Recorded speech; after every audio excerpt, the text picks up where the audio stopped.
I mean, the 1954 Convention is talking about protection of cultural heritage during armed conflicts. We have a site that has lamentably in the last conflict been damaged, and I had the possibility also to look at the damage, which is very visible. And I think that should also help to be a symbol. It's a damage that can be healed, no doubt about that. But it's absolutely clear it should be a symbol for the fact that cultural heritage should be taken out of any conflict. And that is also the spirit of the 1954 Convention, to make it clear in any conflict that the parties should not involve cultural heritage in a conflict. I mean, first of all, I think I'm very grateful for the fact that the Cambodian government, the authorities, have decided to do the seminar that we were working on here in Preva Vihear.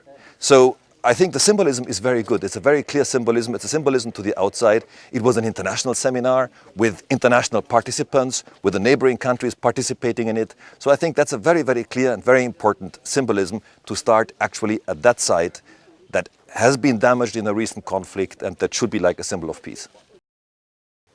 Well, I think Preva Vihear is a classical symbol for the 1954 Convention. It just shows the necessity of the 1954 Convention.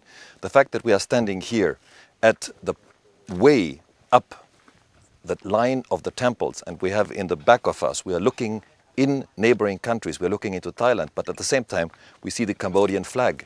We see the flag of this being a World Heritage Site. We can see the UNESCO presence here.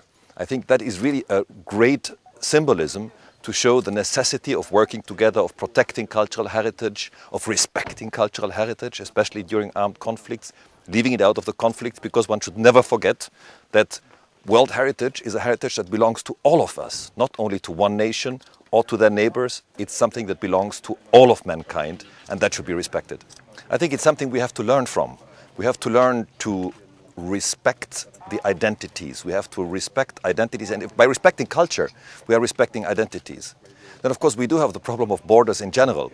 I think one of the great advantages we're having in Europe is that we are slowly getting rid of the borders, and that's something that really works a lot.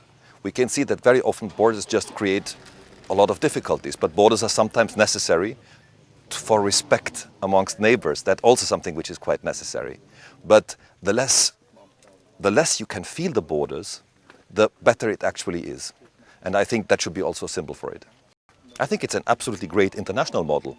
I think as a symbol to respect cultural heritage, it is something that has universal value. It's just something that the fact that the meetings of the UNESCO World Heritage were happening here, the fact of the connection, the representation of UNESCO here in Cambodia is so excellent that it is a very great symbol that should work all over the world. And you could see any kind of the use of Cambodian national security that protect the World Heritage Site could be a model to be trained for the other country to be useful for peacekeeping? Oh, definitely. I think especially for that region, there are certain areas where countries have more ratified and signed on to the different conventions that are dealing with protection of cultural heritage. Here, Cambodia has been really breaking through a territory that most of its neighboring countries have not yet really touched. And so that is a really extremely good example to see, and that's also represented through the flags, through the surrounding of this temple.